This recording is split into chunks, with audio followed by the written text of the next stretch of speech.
Aliran Sungai dan Hutan Lindung dengan adanya tema Hari Air tahun ini? Iya, Mbak. Di tahun 1995 itu saya ingat. Ini flashback kita ya? Iya, Oke. flashback. Wakil Direktur Bank Dunia, Geraldine, waktu itu menyampaikan kekhawatirannya bahwa perang di masa depan itu tidak dipicu oleh perebutan emas hitam gitu ya, minyak, tapi oleh perebutan emas biru atau air gitu. Dan krisis air ini menjadi isu perbincangan global dari dulu hingga saat ini. Ini terlihat ketika kita misalnya musim hujan tema tentang banjir, baik itu banjir genangan atau banjir limpasan. Ketika musim kemarau kita masalah kekeringan, seperti itu. Padahal Indonesia itu kan kaya akan air gitu ya, kaya akan air hujan. Bahkan hujan di Indonesia kan antara 2.000 sampai 4.000 mm per tahun. Itu peringkatnya kan nomor 9 itu, Mbak, di dunia. Itu intinya harusnya cukup gitu ya? Harusnya cukup. Tapi permasalahannya kan bagaimana pengelolaan air hujan itu tidak atau belum optimal. Banyak yang menjadi limpasan air permukaan dan baru sedikit atau belum optimal menjadi masuk kembali terinfiltrasi ke dalam tanah. Nah, kaitannya sama tema air tanah, tema Hari Air tahun ini, melestarikan air tanah agar berkesinambungan, itu sangat cocok menurut saya. Karena kebutuhan air kita sebagian besar kan dicukupi dari air tanah, dan perhatian kita kepada air tanah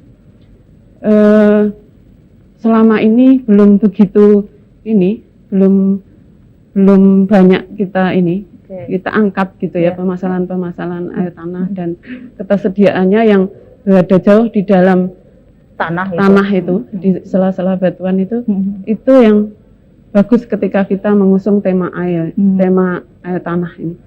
Artinya agar keberadaannya makin diperhatikan daripada sebelum-sebelumnya. Baik, berarti termasuk juga nggak boleh motongin pohon, tetap harus ada serapannya. Iya.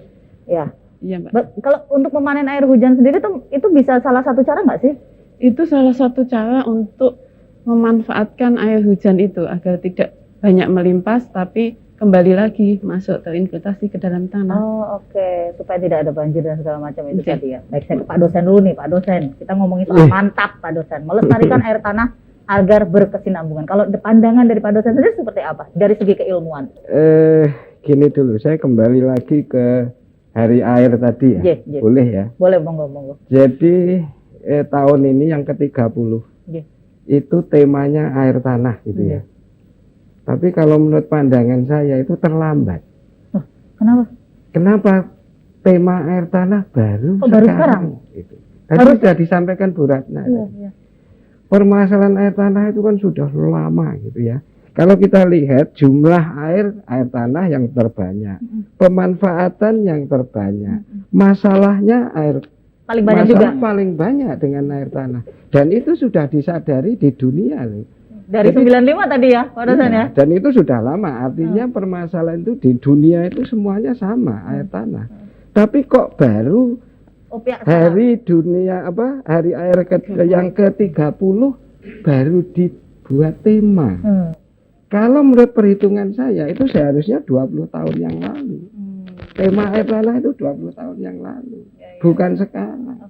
Sekarang itu tema, tapi lah dari terlambat kan lebih baik daripada tidak sama sekali. Tetap gitu begitu ya. Nah, tadi sudah disampaikan, maka hari ini kita akan diminta untuk memvisibelkan air tanah. Gitu. Artinya kita disuruh melek gitu ya. Disuruh melek ini loh, kita itu air tanah itu masalahnya besar, menjadi sumber andalan ke depan yang paling utama. Kita mulai disadarkan itu besar-besaran, maka saya akui bahwa di keberlanjutan pemanfaatannya, karena lestari tidak mungkin. Lestari itu artinya kita disuruh kembali seperti Nabi Adam dan Hawa. Jadi tidak ada pemanfaatan. Kita tidak bisa lestari. Tapi berkesinambungan, berkesinambungan, berkelanjutan pemanfaatannya. Kira-kira itu. Ya, dan ini bukan hanya PR beliau-beliau yang ada di sini, tapi PR kita semua. Jadi sebagai masyarakat kita harus seperti apa sih untuk menjaga air tanah ini? Nanti akan kita lanjutkan. Kita masih punya 3 sesi. Di sesi kedua, 3 dan juga keempat. Silakan untuk Anda yang ingin bergabung.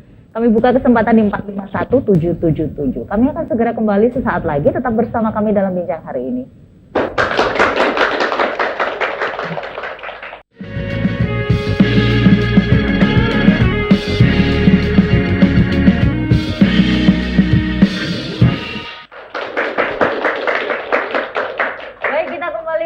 Dengan tema yang mantap, karena singkatannya juga mantap, bagaimana melestarikan air tanah agar berkesinambungan, berkelanjutan, nggak mandek, kita nggak care. Nah, itu jangan sampai ya. Untuk itu ini menjadi tema Hari Air Sedunia yang berbicara mengenai air tanah, begitu. Saya ke Pak Heru dulu sebagai Pak dosen. Ini ada benar nggak sih kalau air tanah ini adalah sumber daya vital yang menyediakan hampir setengah dari semua air minum di seluruh dunia? Itu secara teorinya bener nggak? Lebih dari 50. Justru kalau dari secara garis besar itu justru 90. Tapi menghitungnya kadang-kadang kita 70%. Itu adalah sumbernya dari air tanah. Jadi penyediaan air tanah, pemanfaatan air tanah itu adalah sekitar 70% sampai 90% di seluruh dunia. Hampir sama, di setiap negara pasti air tanah lebih banyak. Karena memang jumlahnya lebih banyak. Ya. Dan saat ini kondisinya seperti apa, Pak? Di Jogja? Di Jogja. Saya begini, saya agak hati-hati karena pada saat kita menyampaikan aman, itu kadang-kadang disalahgunakan. Oh, karena aman maka aman, kita nggak apa-apa gitu ya. Aman itu ada kriterianya, masalahnya ada kriterianya, ada sekian. Jadi ada aturan yang dikeluarkan oleh kita di PAT kita atau Badan Geologi di dalam menyampaikan aman dan sebagainya. Jadi pada saat turun sekian meter, sekian persen dari tebal akuifer, tebal lapisan air itu aman, kemudian rawan dan sebagainya. Nah, itulah sebetulnya yang kita petakan di Jogja. Kemudian tadi pagi sudah saya sampaikan, rata-rata kita belum ada yang rusak. Jadi kriterianya belum ke rusak dan belum ke kritis. Jadi tapi sudah menuju rawan. Nah, apabila kita tidak berbuat apa-apa sekarang, maka hampir 50% daerah di Jogja itu akan ke rawan. Yang rawan menjadi rusak gitu. Itu ada klasifikasinya. Itu kalau kita tidak berbuat apa-apa. Nah, maka dari itu kita tetap mengikuti aturan yang ada di SDM yang sudah kita buat. Setiap lokasi pengambilan itu ada aturan berapa kedalaman yang diambil, debitnya berapa, jarak antar sumur berapa, dan di zona yang mana, itu semuanya sudah diatur. Harus dihitung ya. Ya, kalau kita mengikuti itu, artinya dari sisi itu saja itu sudah cukup baik. Apalagi, itu artinya kita melakukan sesuatu kan ya? Melakukan sesuatu. Apalagi dengan program-program pemerintah yang lain dari dinas yang lain, pengisian air tanah buatan, sumur resapan, penghijauan dan sebagainya. Saya kira itu akan memperlama atau membuat air tanah ini berkelanjutan lah kira-kira. Tidak sampai kerawan dan tidak sampai kerusak. Iya. Baik, Bu Ika, kebijakan apa? Kita ngelanjutin yang tadi ya, kan kita harus melakukan sesuatu, jangan do nothing gitu ya. Jadi kebijakan apa yang sudah dilakukan supaya ketersediaan air ini mengelola lah ya sumber daya air yang ada ini? Ya, ketika kita bicaranya sumber daya air ya Mbak. Ya. Kalau sumber daya air ini kan ada dua, jadi ada air permukaan dan air tanah. Nah, di Indonesia pemerintah itu kebijakan yang sudah dilaksanakan, payung hukumnya sudah jelas. Ada Undang-Undang 17 tahun 2019 terkait dengan sumber daya air, kemudian beserta turunannya. meskipun ini kita tunggu-tunggu juga, masih ada beberapa yang belum terbit juga terkait dengan turunan dari Undang-Undang Sumber Daya Air. Kemudian ada Peraturan Presiden 33 tahun 2011 tentang kebijakan pengelolaan sumber daya air. Kemudian untuk yang di Provinsi DIY sendiri ada Peraturan Daerah DIY nomor 10 tahun 2010 tentang pengelolaan sumber daya air, dan Peraturan Daerah DIY nomor 5 tahun 2012 tentang pengelolaan air tanah. Banyak sebenarnya kebijakan yang sudah ada, lebih dari 12, saya nggak hafal. Nah, kemudian mungkin menyambung sedikit dengan Pak Heru tadi terkait dengan batasan di Dinas PUP-ESDM di bidang ESDM. Salah satu indikator kinerja kami adalah menghitung rata muka air tanah.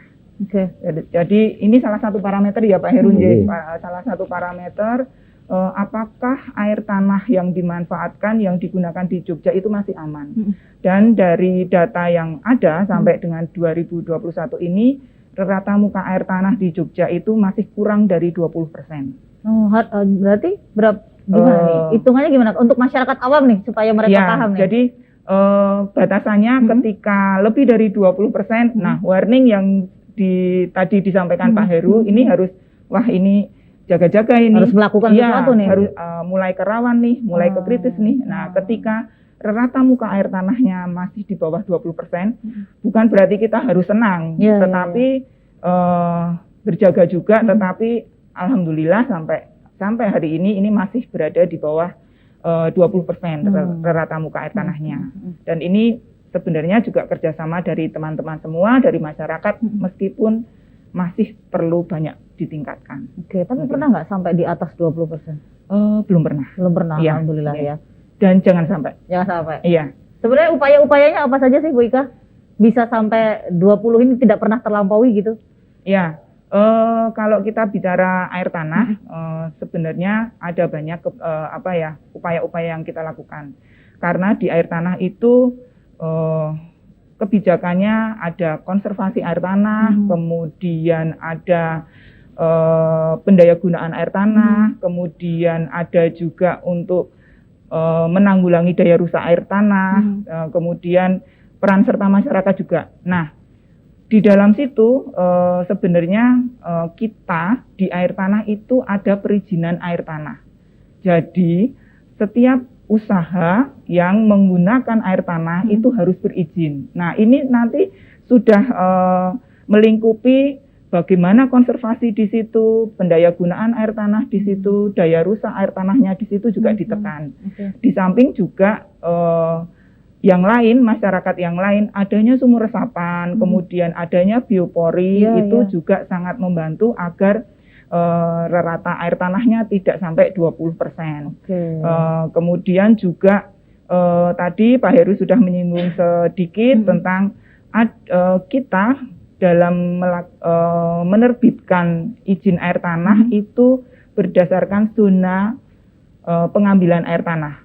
Jadi sudah ada aturannya nih di sini, di sini. Ya, jadi sudah ada, kita sudah pegang dasar misalnya di di Cangkringan. Nah, di Cangkringan itu boleh diizinkan untuk mengambil air tanah dengan sumur bor, kedalamannya berapa, debit maksimal yang bisa diambil berapa. Jadi ini sudah sangat rigid, dan Pak Heru, teman-teman juga yang lain ini menjadi bagian untuk mengawal itu.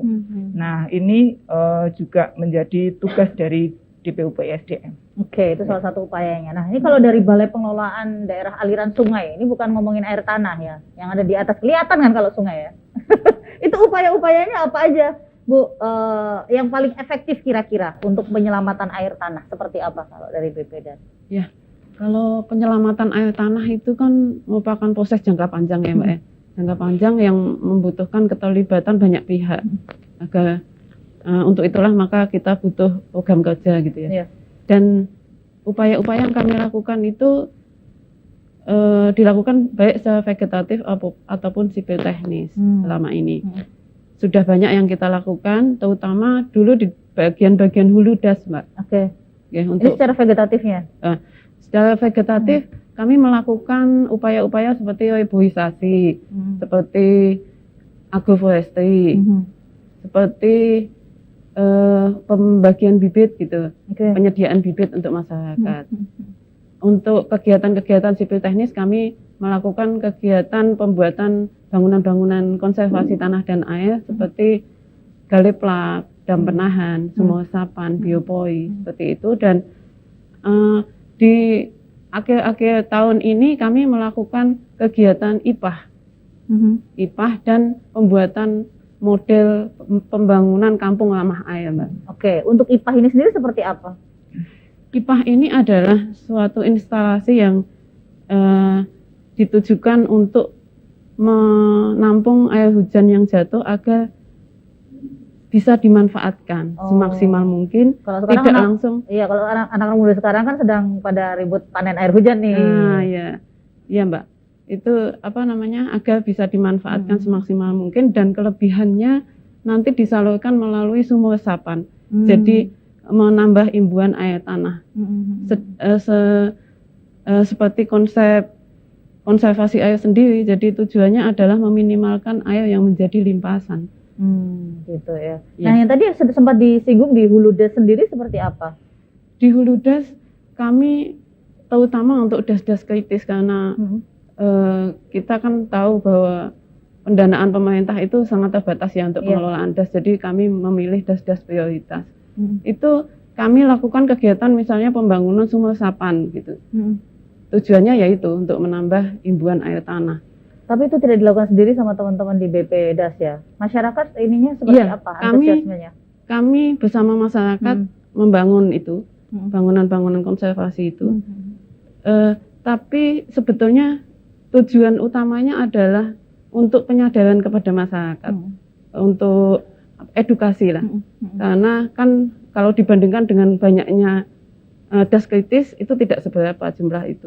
Jadi tujuannya jangka panjangnya adalah masyarakat itu diharapkan bisa melakukan secara mandiri kegiatan konservasi tanah dan air.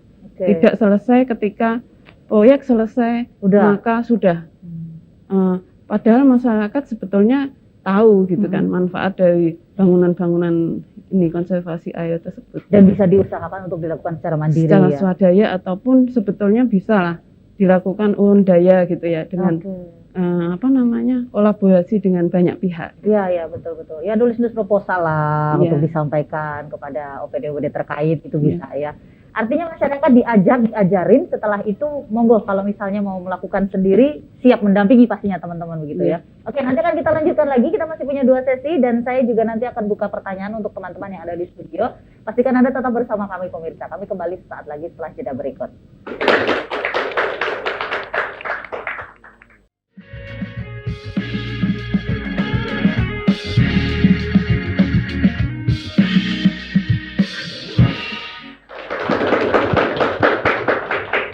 Baik, terima kasih Anda masih bergabung bersama dengan kami, dan sekarang saatnya untuk yang ingin bergabung juga lewat line telepon di 451777 juga boleh. Dan saya juga tetap akan membuka kesempatan untuk yang ada di studio untuk bertanya terkait dengan tema yang mantap ini, yaitu melestarikan air tanah agar berkesinambungan, yang menjadi tema nasional untuk Hari Air Dunia yang ke-30. Sudah yang ke-30 loh, tapi kalau masih belum aware juga banget kan kayaknya ya. Oke, monggo silakan Bapak atau Ibu, ada yang ingin bertanya? Ya, monggo silakan. Dengan siapa Bapak? Dengan Ari. Pak Ari, monggo silakan Pak Ari. Terima kasih. Mungkin saya tanyakan kepada Pak Heru nih. Dengan tema yang sekarang ini melestarikan air tanah agar berkesinambungan. Apa pengaruhnya kalau saya lihat kan di daerah hulu das, khususnya Opak, kita yang karena kebetulan saya ada di daerah sekitar situ, itu kan ada, boleh dibilang penambangan sekarang kan sudah menurut kami itu sangat sudah berlebihan ya. Nah itu pengaruhnya apa kemudian dengan air tanah nih. Nah, itu. Kemudian yang kedua, agar untuk menjaga kestabilan atau tinggi muka air tanah ini tetap terjaga, bagi orang awam apa yang harus kita lakukan? Oke. Mungkin itu aja Bapak. Ya, Terima ya. kasih. Terima kasih Pak Ari, matur nuwun. Langsung saja ke Pak Heru. Todongan pertanyaannya langsung 2, Pak. Ada penambangan. Iya, terima kasih. Jadi terima kasih Pak Ari. Jadi pada dasarnya penambangan itu adalah melakukan perubahan morfologi gitu ya, dan mengupas batuan paling atas untuk diambil kan gitu. Nah, penambangan yang tidak, akhirnya penambangan itu kan ada yang berwawasan lingkungan. Artinya kalau dia mengikuti semua aturan penambangan yang berwawasan lingkungan, kita sebut seperti itu, maka sebetulnya ada beberapa penambangan yang justru meningkatkan resapan air. Ada. Kalau dilakukan dengan Kalau benar. dilakukan dengan benar. Jadi misalnya begini, di atas itu adalah batuan yang keras yang tidak bisa meresapkan. Kalau itu diambil, otomatis dia akan menyingkapkan batuan yang porus. Nah, kalau terus itu direklamasi dengan baik, maka itu akan menjadi lahan yang meresapkan air, mampu meresapkan air, sehingga itu akan menjadi bagian imbuhan air tanah. Nah, kalau penambangan itu yang sembarangan, mohon maaf, itu pasti akan justru akan meningkatkan limpasannya, karena tanaman hilang, ini hilang, semua hilang, maka air itu akan lurus langsung. Maka yang terjadi adalah resapan turun, cadangan turun, Air bablas. dan ya erosi macam-macam, dan banjir bandang dan sebagainya. Jadi sebetulnya tinggal kita mau milih mana sih sebetulnya. Kalau penambangan itu diatur dengan benar, sebetulnya bisa menjadi baik. Tapi kalau dibiarkan, ya hancur-hancuran. Maka air tanah ini yang akan menjadi korban, karena air dari atas itu akan lari aja terus ke depan. Tapi sebenarnya ada aturannya nggak sih Pak Heru? Maksudnya boleh nambang, tapi peraturannya ABCD gitu. Seharusnya ada teknik penambangan yang benar seperti apa. Jadi menggalinya juga ada aturannya, sudutnya juga ada. Setelah itu harus apa, itu kan harus ada tahapannya. Seharusnya ada. Tapi kira-kira yakin nggak Bapak para penambang ini paham hal-hal seperti itu? Tidak. Ya, mohon maaf. Jadi ya akhirnya mengambil ya sudah. Tapi saya pernah meneliti itu tadi Pak. Ada satu bagian yang saya teliti betul, setelah penambangan justru baik karena dia melakukan hal yang benar.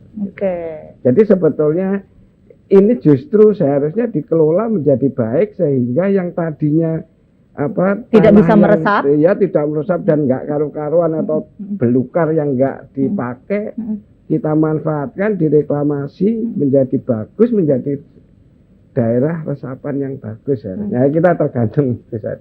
Oke, baik. Sebelum menjawab pertanyaan yang kedua, saya ke Bu Ika dulu. Bu Ika, ada yang mau ditambahkan Bu Ika sebagai Kepala Balai Pengawasan dan Pengendalian Perizinan Energi? Ya, ketika kita bicara pertambangan sebenarnya ada dua, pertambangan yang berizin dan pertambangan yang tidak berizin. Nah, ketika pertambangan berizin, pasti sudah berada di wilayah pertambangan. Jadi sebenarnya seluruh Indonesia itu aturannya adalah ketika kita melakukan kegiatan pertambangan itu berada di peta wilayah pertambangan. Nah, kalau tidak di peta wilayah pertambangan berarti jelas tidak ada izinnya ya. Tidak ada izinnya. Yang kedua, pasti ada dokumen lingkungannya. Kemudian ada dokumen lingkungannya, ada rencana kerja anggaran biaya, ada studi kelayakannya. Nah, di situ sudah jelas guidance-nya, tahapan-tahapannya untuk penambang melaksanakan kegiatannya. Jadi tadi Pak Heru, bukaan lerengnya berapa meter, kemudian kedalamannya berapa, itu sudah ada di situ. Sudah dihitung. Nah, kemudian ada OPD yang mengawasi. Harusnya ya Bu ya? Ada. Oh ada. Bukan harus tetapi Memang ada. Ya, mungkin kesempatan yang berbahagia karena di DIY ada tim pengawasan terintegrasi terkait kegiatan pertambangan. Jadi itu lintas OPD. Ya, ada Dinas Lingkungan Hidup dan Kehutanan, DIY, ada Satpol PP, ada DPTR, ada Perhubungan, Dinas Perhubungan, di tempat kami sendiri di DPUPSDM, BBWS termasuk karena yang punya wilayah sungai. Kemudian karena kewenangannya di pusat ada inspektur tambang. Nah, ini yang harus memastikan kegiatan pertambangan itu sesuai aturan. Yang benar, yang seperti Pak Heru sampaikan tadi ya. Tinggal buka dokumen lingkungannya, kalau nggak sesuai ya pindah. Silakan pindah ke tempat yang sudah disediakan gitu ya. Dan kalau tidak sesuai ya berhenti. Nah, gitu. Nah, itu mungkin tambahannya.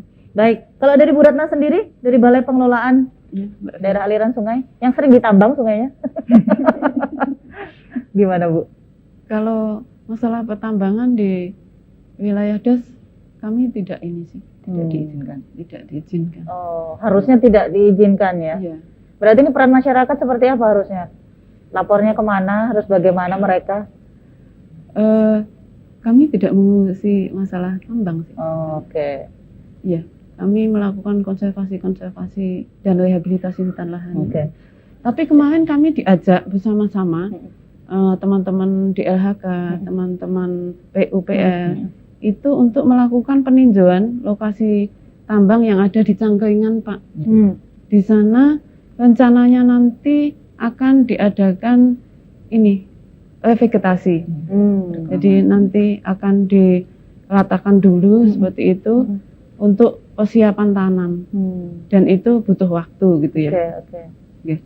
Itu khusus untuk lahan Sultan Gron gitu kemarin. Iya, baik. Jadi, nanti akan kita lanjutkan lagi, ada penelpon yang bergabung. Halo, selamat sore. Selamat sore. Iya, Sugeng Sonten. Iya, monggo Romo. Ya sudah bergabung, monggo Romo Joko. Ingin saya tanyakan. Iya.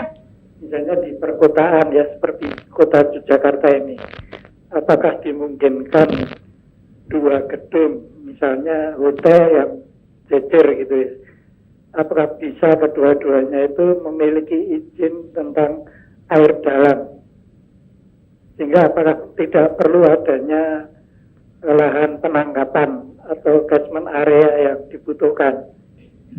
Kemudian yang kedua ini air tanah, tetapi saya tambahi air sungai bawah tanah yang sekarang ini banyak muncul di Gunung Kidul. Ini bagaimana cara penggunaannya yang aman, sehingga nanti dirasa tidak terlalu banyak diambil, sehingga mungkin ada kekeringan di atasnya atau bagaimana, sehingga itu nanti menjadi kebijakan untuk keberlanjutan air sungai bawah tanah di Gunung Kidul. Ya, terima kasih. Romo, non sewu, untuk yang pertama tadi permasalahan yang di kota ya? Iya, di kota. Ini ada 2 hotel yang jejer gitu ya. Ada apa, Romo? Satu hotel ya. Oh iya, Dua-duanya apakah bisa memiliki sumur dalam. Dengan kedalamannya di atas 100 meter. Iya. Yang di situ mungkin tidak ada catchment areanya. Iya. Apakah dimungkinkan itu?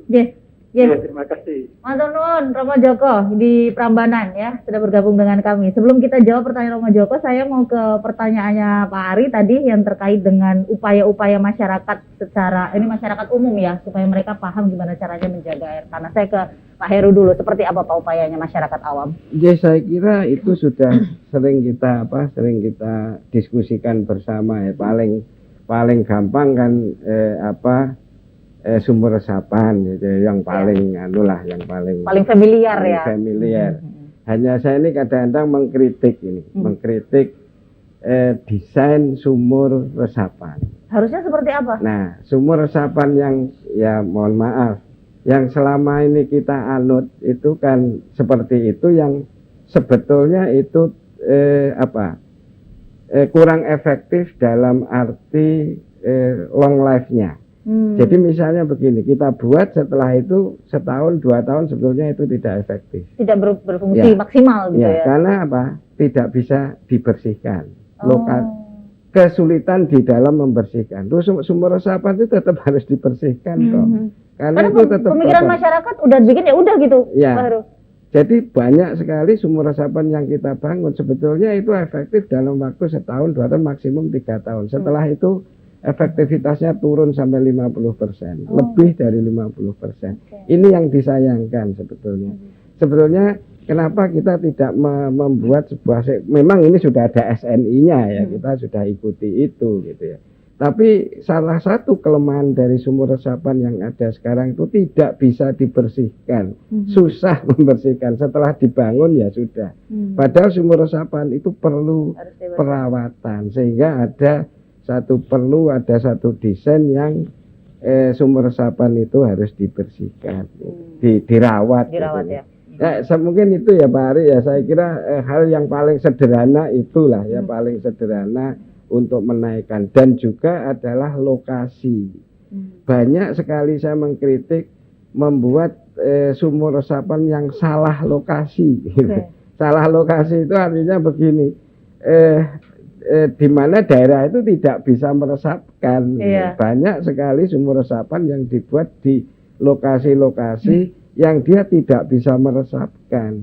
Ya mungkin 1 hari 2 hari kelihatan hilang airnya, tapi sebenarnya setelah Sebenarnya itu tidak. Iya, jadi sebenarnya efektivitas saja yang saya kritik itu ya. Iya. Jadi lebih pada formalitas. Udah ada sumur resapan, udah di sana gitu. Perkara dia meresap atau enggak, masa bodoh ya. Tahu, Ini yang perlu pendidikan ke masyarakat ya. Oke, Iya. kita lanjutkan lagi pemirsa. Nanti kita masih punya satu sesi. Tetap bersama kami, akan kembali setelah yang satu ini.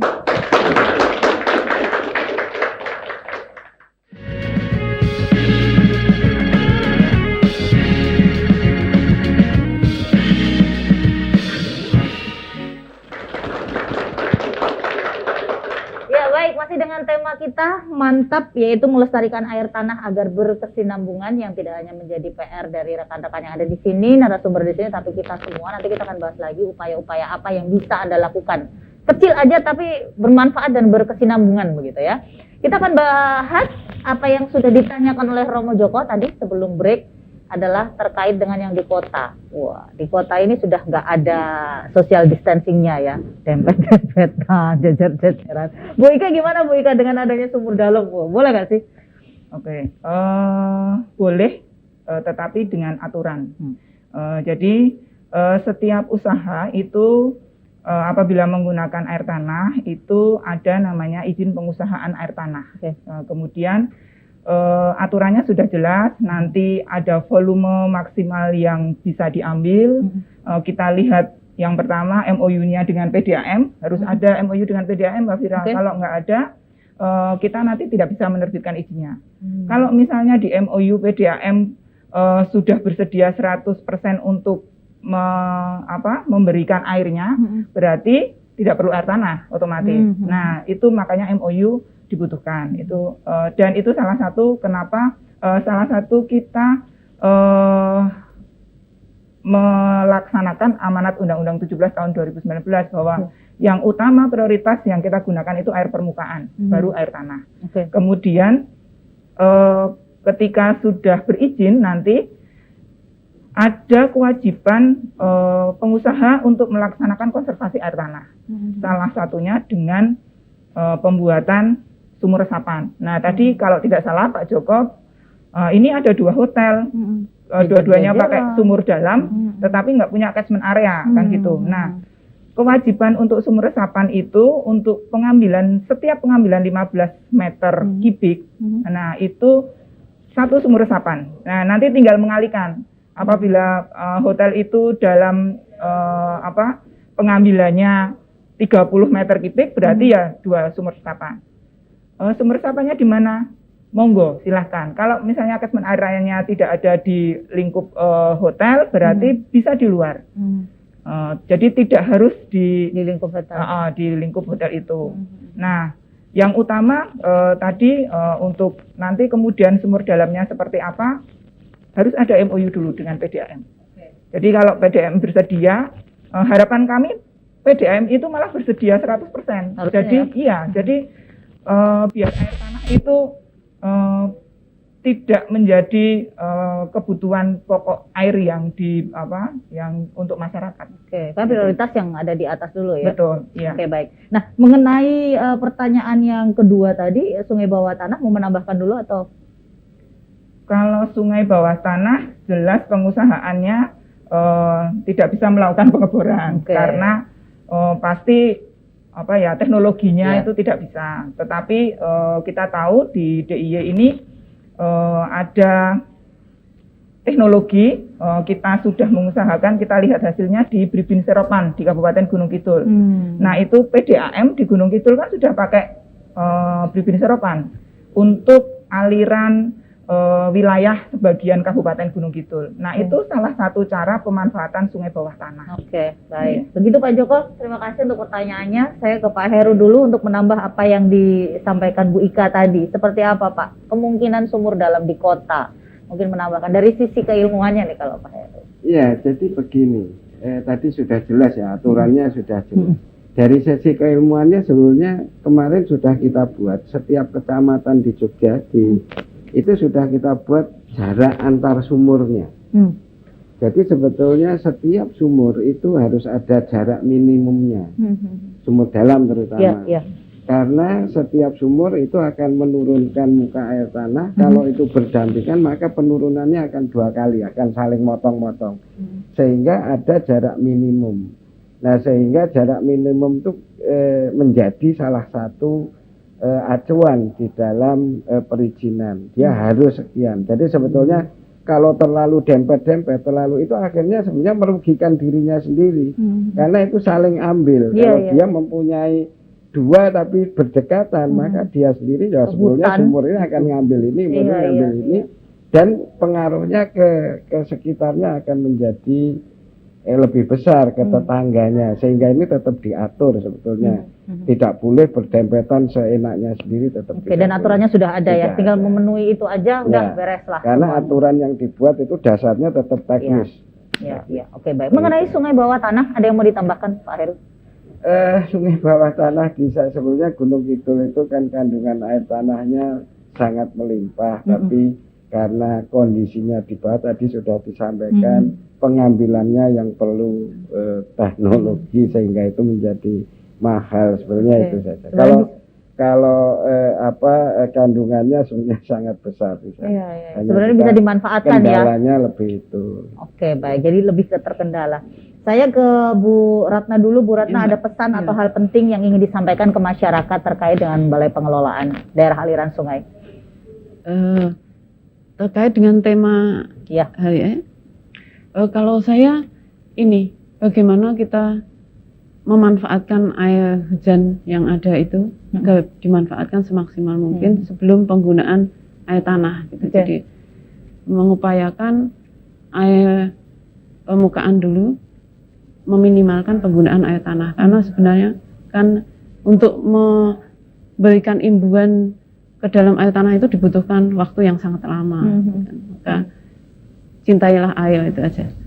Seperti mencintai hidup kita. Karena air adalah kehidupan. Ada cara-cara realnya nggak sih ke masyarakat? Mereka harus gimana gitu Bu untuk bisa menggunakan air di permukaan dulu sebelum pakai air tanah gitu? Karena apa-apa air tanah aja yang bersih, sumur bor aja. Itu sebetulnya masalah budaya ya Mbak ya. Seperti halnya ketika kami membangun IPA gitu. Tujuannya kan sebetulnya air itu bisa dikonsumsi untuk minum gitu karena air hujan yang jatuh setelah sekian waktu itu sebenarnya kan bersih, bukan air hujan yang awal-awal itu. Tapi kan budaya masyarakat kita untuk memanfaatkan air untuk minum itu kan belum, gitu ya. Jadi itu suatu kesadaran ke masyarakat itu yang harus terus dibangun gitu ya Mbak ya. Terus penggunaan air tanah itu ya dengan sosialisasi bahwa air tanah itu sebetulnya ini proses imbuhannya sangat lama itu harus disadarkan kepada masyarakat. Jadi jangan semena-mena ya dengan air tanah ya. Menjadi tema loh tahun ini loh ya. Pak Heru, apa yang harus dilakukan masyarakat untuk tetap menjaga kelangsungan air tanah Bapak? Pesan saya hanya satu, action. Jadi harus apa? Action sudah. Actionnya seperti apa? Yang gampang aja dilakukan masyarakat tapi belum semua tidak. Artinya ya sumur resapan ya apapun gerakan berupa gerakan yang sungai juga ada gerakan sungai, gerakan restorasi sungai, gerakan mata air. Maka kita juga harus punya gerakan kalau di bidang air tanah ya harus gerakan di bidang melindungi daerah imbuhan dengan penanam modal itu sebenarnya semuanya itu sebenarnya kaitannya tetap dengan air tanah ya, misalnya rumah resapan apa penanaman apapun itu sebenarnya kan larinya tetap ke air tanah. Jadi yang penting kita action aja, action itu. Jadi masyarakat itu harus dilibatkan semua. Karena di dalam pola pengelolaan air tanah basisnya itu adalah peran serta. Kalau peran serta masyarakat nggak ikut ini akan ambruk kok. Oke, akademisi siap untuk mendampingi masyarakat yang masih awam. Pasti. Oke. Tapi yang penting kita tidak terlalu berteori, berseminar, akhirnya cuma bubar, workshop, setelah itu nggak ada action. Yang penting itu action sekarang sudah waktunya action supaya tadi tidak ke kalau di DIY supaya gak jadi merah tadi. Ya. Nah ini dengan adanya peringatan Hari Air ini, kira-kira action dan kegiatan-kegiatan selama peringatan Hari Air ini seperti apa? Masih kurangkah atau? Cukup bagus saya kira. Saya lihat semua teman-teman di LSM, NGO semuanya sekarang sudah mulai bergerak dan kami sendiri kalau di akademisi kan biasanya dengan menggerakkan mahasiswa turun bersih-bersih sungai apapun itu sudah. Itu artinya itulah yang kita kehendaki. Saya tidak mau lagi berteori kemudian sudah dulu sudah. Pokoknya, masyarakat sekarang itu sudah pintar, sudah tahu sebenarnya. Pokoknya nge-floor aja ya. Pokoknya nge-floor action ya dan apapun bisa dipelajari karena sekarang internet sudah gampang diakses gitu ya. Baik, dan teman-teman dosen dan juga mahasiswa siap untuk mendampingi masyarakat ya. Baik, saya ke Bu Ika sebagai closing statement, ada yang ingin disampaikan dengan tema mantap kita melestarikan air tanah agar berkesinambungan? Ya. Kolaborasi ya. Kolaborasi dibutuhkan antar semua stakeholder, kemudian semua lapisan masyarakat untuk mengupayakan konservasi air tanah, meningkatkan pendayagunaan air tanah yang sesuai, karena dengan begitu kita akan menjadi dewasa dan juga air jadi teman, bukan lawan. Oke. Air jadi lawan tuh ya kalau banjir, kalau ya macam-macam itu ya. Jangan lagi adalah, apalagi di daerah istimewa Yogyakarta. Pak Heru, Bu Ratna, Bu Ika, matur nuwun sekali informasi dan ilmunya. Yang Pak Heru katakan, udah action aja udah, nggak usah banyak teori, jalanin, gitu ya Pak ya. Oke. Baik pemirsa, sampai di sini obrolan kita terkait dengan mantap itu tadi, yaitu melestarikan air tanah agar berkesinambungan. Yang pasti mudah-mudahan selama kurang lebih 60 menit ini kita jadi makin paham gitu ya, masyarakat makin paham bagaimana pentingnya menjaga dan melestarikan keberadaan sumber daya air di daerah istimewa Yogyakarta. Saya Fira Maya dan seluruh kerabat kerja mohon undur diri. Terima kasih, sampai jumpa lagi. Salam sehat untuk kita semua. Salam Indonesia. Wassalamualaikum warahmatullahi wabarakatuh. Waalaikumsalam.